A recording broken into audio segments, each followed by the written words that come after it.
Yes guys, my vlog for today is how to make the cheese custard.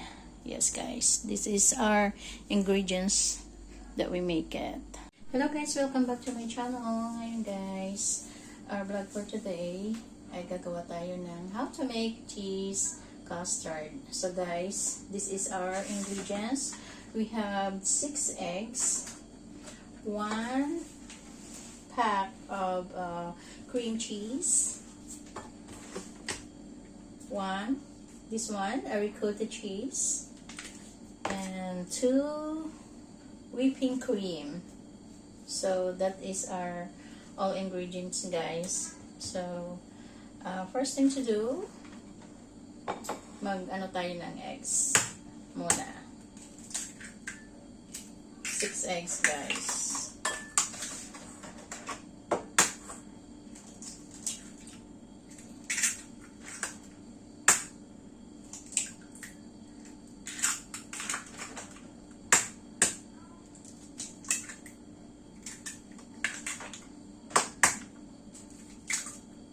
Pagkatapos natin biniyak ng mga eggs guys, atin siyang i-scramble.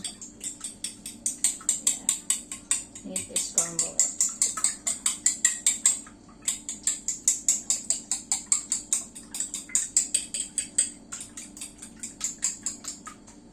Ito na yung ginamit ko guys, yung tinidor.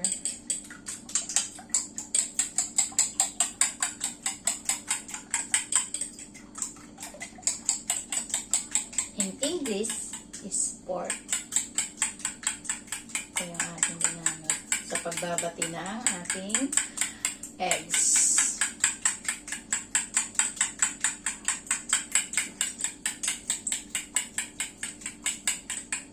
Yan guys. Lagyan natin sa malaking bowl. And the second one, ilalagay natin itong ricotta cheese. So, yan siya guys.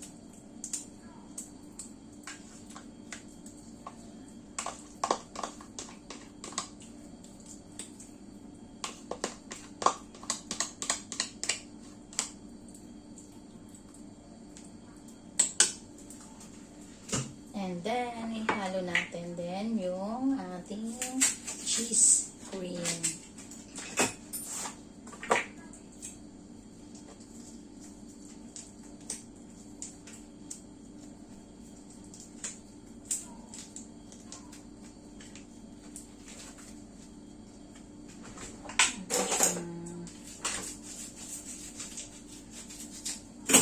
Guys,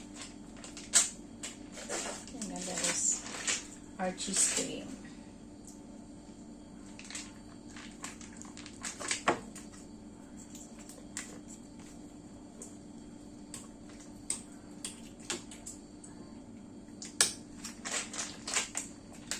See?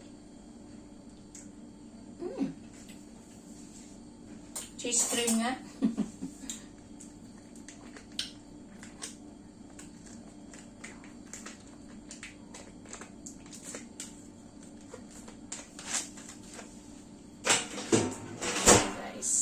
Halo natin siya.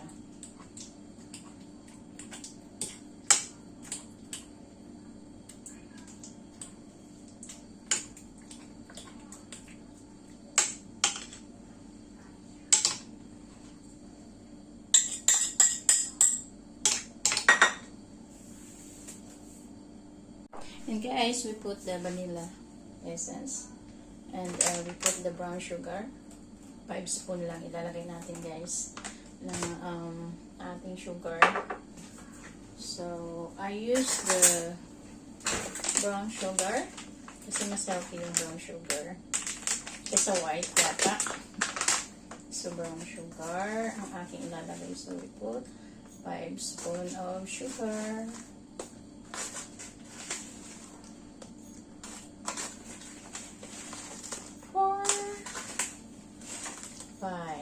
Yan guys.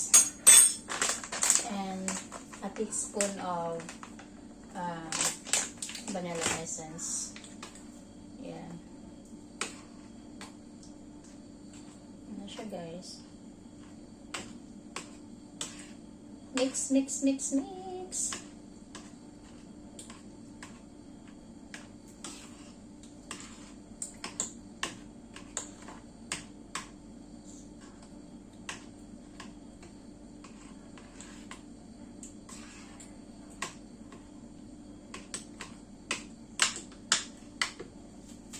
Itsura niya, guys.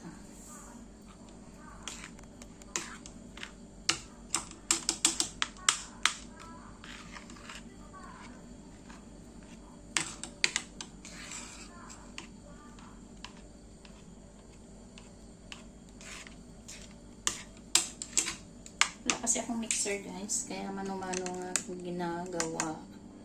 Anyway, okay lang.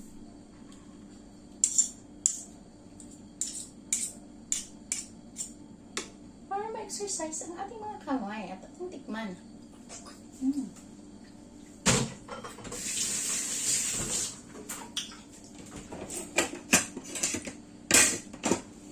Ay, sorry. Kailangan natin itong ano. Ito. Kasi nga